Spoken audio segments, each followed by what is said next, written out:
नमस्कार, डाफी टिभीमा स्वागत छ। आजको विषय पोलिटिक्स बारे। राष्ट्र सभाका सदस्यहरूले आर्थिक वर्ष 2079-80 का लागि सरकारको नीति तथा कार्यक्रम कार्यान्वयन हुनुपर्नेमा जोड दिएका छन्। बिहिबार राष्ट्र सभाको बैठकमा नीति तथा कार्यक्रम माथिको छलफलका क्रममा उनीहरूले कार्यक्रममा रहेका वित्तीय अनुशासन लगायतका अन्य विषय कार्यान्वयन हुनुपर्नेमा जोड दिएका हुन्। बैठकमा कांग्रेसका सांसद कमलादेवी पन्तले सरकारको नीति तथा कार्यक्रममा स्पष्ट गन्तव्य रहेको भन्दै कार्यान्वयनमा जोड दिनुभयो। उहाँले 2083 सम्ममा मुलुकलाई कति कम विकसितबाट स्तरोन्नति गर्ने विषय सकारात्मक रहेको बताउनुभयो। दिगो विकासका लक्ष्य प्राप्ति गर्ने र मध्यम आय भएका मुलुकमा पुर्याउने सरकारको लक्ष्य कार्यान्वयन हुनुपर्नेमा उहाँको भनाइ छ। छलफलमा भाग लिँदै एमाले सांसद देवेन्द्र दाहालले नीति तथा कार्यक्रम झुटको खेती भएको आरोप लगाउनुभयो। नीति तथा कार्यक्रम चिट जोड्न नजान्ने विद्यार्थीको उत्तर पुस्तिका जस्तो रहेको उहाँको भनाइ छ। नेकपा माओवादी केन्द्रका सांसद सुरेश कुमार आले मगरले नीति तथा कार्यक्रम 2087 भित्र दिगो विकासको लक्ष्य हासिल गर्ने आर्थिक वृद्धि रोजगारीको प्रमुख वाहक भएको बताउनुभयो। उहाँले संक्रमणकालीन न्यायका बाँकी कामलाई निष्कर्षमा पुर्याउने जस्ता सरकारका राम्रा कार्यक्रम रहेको बताउनुभयो। त्यस्तै नेकपा एकीकृत समाजवादी डाक्टर बेदुराम भुसालले नीति तथा कार्यक्रम वस्तुगत धरातलमा आधारित भएर आए पनि कतिपय नकारात्मक पक्षहरू पनि भएको बताउनुभयो। उहाँले पेट्रोलियम पदार्थ कटौती गर्न, विद्युत उत्पादनमा वृद्धि गर्ने खालको कार्यक्रम नआएको बताउनुभयो। छलफलमा सांसदहरूले पेट्रोलियम पदार्थको विकल्प दिनुपर्ने र परम्परागत सिपमा ध्यान दिन सरकारलाई सुझाव दिएको छन्। राष्ट्र सभाको अर्को बैठक यही जेठ 13 गते शुक्रबार 11 बजे बस्ने भएको छ। अब भिडियो जस्ताको त्यस्तै। नेपाल सरकारको 79-80 सालको नीति तथा कार्यक्रम सम्माननीय राष्ट्रपतिज्यूबाट प्रस्तुत गरिएको नीति तथा कार्यक्रमको बारेमा छलफल गरेका छौँ।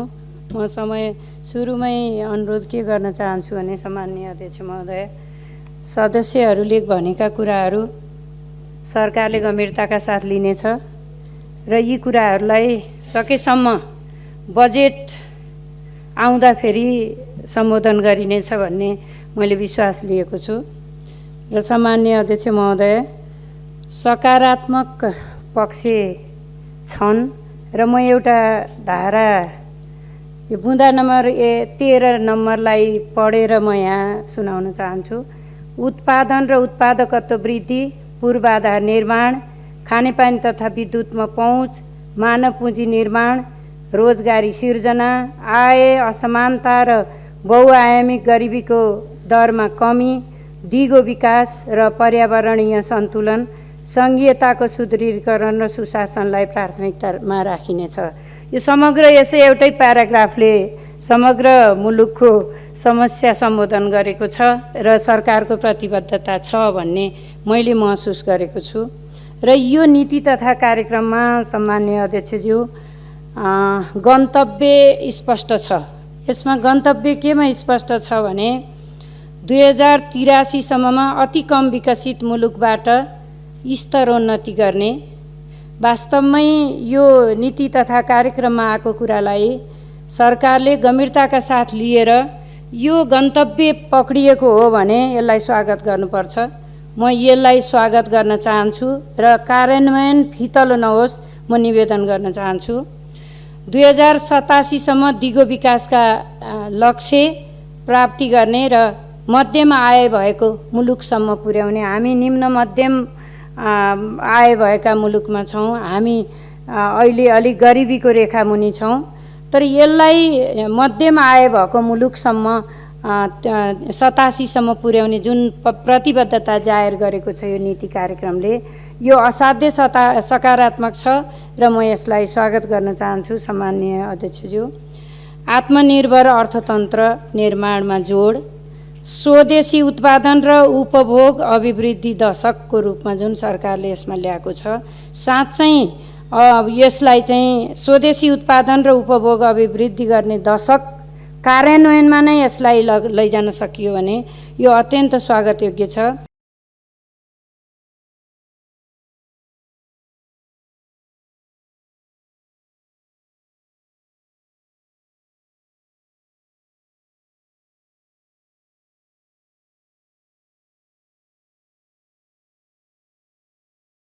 अगाडिपट्टि निर्वाचन गराउने चाहना नहुँदै पनि भनेर भन्नु पर्थ्यो, किनभने निर्वाचन गराउने चाहना चाहिँ थिएन यो सरकारको।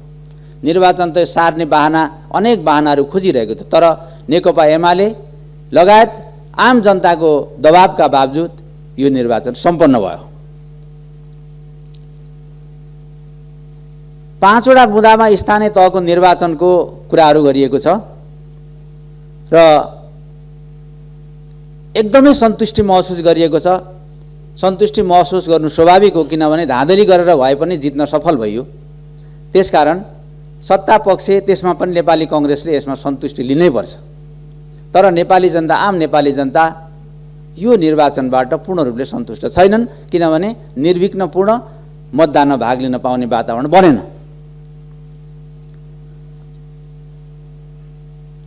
यो कोभिडको महामारीको बेलामा विप्रेषणमा आएको वृद्धि, कोभिडको महामारीको बेलामा 11 नम्बर बुँदा मैले हेरेँ, विप्रेषणमा महामारीको बीचमा वैदेशिक रोजगारमा जान नपाउने अवस्थामा पनि विप्रेषण वृद्धि भएको थियो भने यो कोभिड महामारी पछाडि धेरै नेपाली युवाहरू विदेश जाँदा पनि किन विप्रेषण आयमा घटौती भयो, यसको विश्लेषण गरिएको छैन। र यहाँ स्पष्ट ढङ्गले भन्नु पर्थ्यो, हुन्डी कारोबार, अवैधानिक कारोबारहरू बढेको छ, त्यसले गर्दाखेरि विप्रेषण आयमा कमी भएको छ। यो स्पष्ट ढङ्गले उल्लेख भएको छैन। यहाँ सरकारले अघि पूर्ववक्ता मानिज्यूले पनि भनिसक्नु भएको छ, प्रधानमन्त्री कृषि आधुनिकीकरण परियोजना मध्यावधि समीक्षाका आधारमा पुनर्संरचना गरी प्राविधिक र आर्थिक दृष्टिकोणबाट सम्भाव्य बाली तथा वस्तुका जोन प्रदेशमा हस्तान्तरण गर्दै लगिनेछ भनेर। यो पहिलेको सरकारको बुँदा नम्बर 100 मा यही कुरो लेखिएको रहेछ। त्यसैले गर्दा यो मैले अघि कपीको कुरा गरेका थिएँ र यो चाहिँ शब्द मात्रै राखिरहने हो कि अथवा पुनर्संरचना कस्तो ढङ्गले गर्ने हो, त्यसको पनि अलि पारदर्शी हुनु पर्यो नि। आफ्नो कार्यकर्ता भर्ती गर्ने हिसाबले हुने हो कि अथवा यो चाहिँ अलिक सबैलाई समेट्ने गरी हुने हो।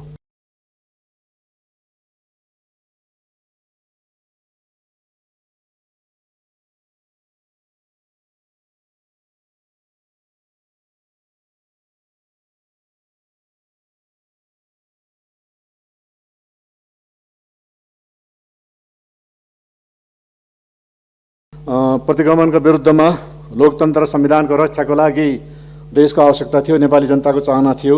त्यसैले त्यसको आधारमा जुन यो आयो यसलाई चाहिँ यही रूपमा लिनुपर्छ भन्ने मलाई लाग्दछ। यो एउटा सरकारको यो एउटा पार्टीको नीति कार्यक्रम थिएन, त्यसैले गर्दाखेरि धेरै अग्रगामी, धेरै क्रान्तिकारी हुन सक्ने थिएन र प्रतिगमनका विरुद्ध जो आयो यसलाई यही रूपमा लिनुपर्छ भन्ने म ठान्दछु। र यसले विद्यमान परिस्थिति र वस्तुस्थितिको सही विश्लेषण गरेको छ, त्यसै गरी सही दिशा निर्देश गरेको छ र यसले जहाँ जहाँ फोकस गर्नुपर्ने, जुन जुन क्षेत्रमा, जुन विषयवस्तुमा फोकस गर्नुपर्ने हो त्यही गरेको छ जस्तो मलाई लाग्दछ। सम्माननीय अध्यक्ष महोदय, यसले प्राथमिक विषयहरू पनि छुट्याएको छ, कृषि, उद्योग, ऊर्जा, पर्यटन आदि। त्यसै गरी गौतम बुद्ध अन्तर्राष्ट्रिय एयरपोर्ट र चौबार सुक्खा बन्दरगाह सञ्चालन आइसकेको कुरा पनि यसमा उल्लेख छ।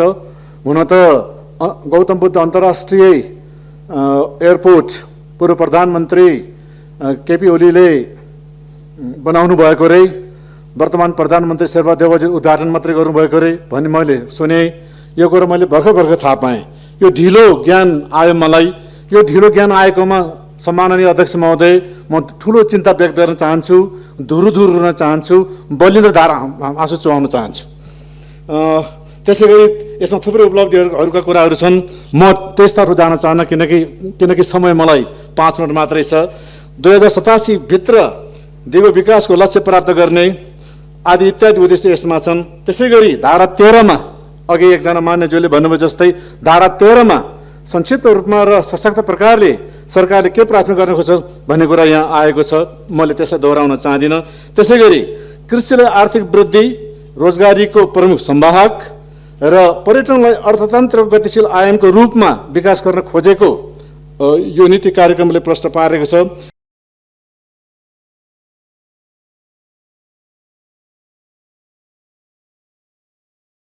प्रस्तुत नीति कार्यक्रममा ल्याइएको छ, सरकारले प्रस्तुत गरेको छ, ल्याएको छ, यी आधारभूत रूपमा सकारात्मक छन्, सही छन् भन्ने हाम्रो दलको ठहर छ र हाम्रो दलको तर्फबाट यो नीति तथा कार्यक्रममा समर्थन जनाउन म चाहन्छु। यस प्रकारका कार्यक्रमहरूलाई अदालतको परमादेशबाट बिउतिएको परमादेशी पार्टीका मान्य सांसदहरूले चित्त नबुझाउनु स्वाभाविकै कुरा हो, किनभने त्यो पार्टी र त्यो पार्टीका नेता कार्यकर्ताहरू यो दुनियाँमा आफू बाहेक अरू कसैलाई पनि देख्नुहुन्न, आफूले ल्याएको कुरा बाहेक अरू कसैको कुरा पनि सकारात्मक ठान्नुहुन्न। त्यसले गर्दाखेरि यो सबै नकारात्मक देख्नु र ठान्नु स्वाभाविकै हो। जसले अरूलाई देख्न चाहँदैन, अरूलाई सुन्न चाहँदैन, उसले अरूको कुरा राम्रो मान्ने कुरै आएन।